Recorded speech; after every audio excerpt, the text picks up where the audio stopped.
Welcome to Not Milk Never Milk. Subscribe if you're lactose intolerant. You'll start in Settings with FaceTime open.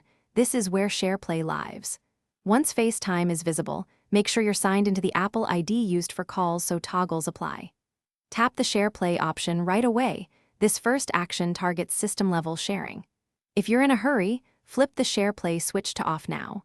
Doing this prevents apps from starting shared sessions. It also ensures future FaceTime calls won't auto-initiate media sharing.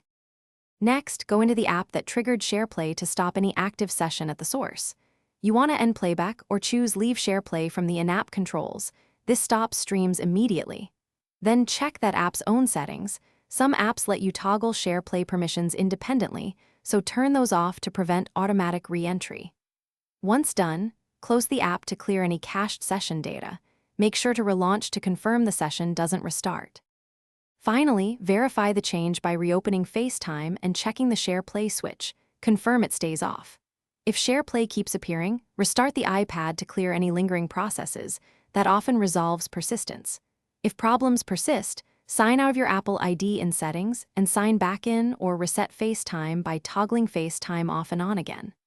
One key troubleshooting tip: update iPadOS. Outdated software can cause Share.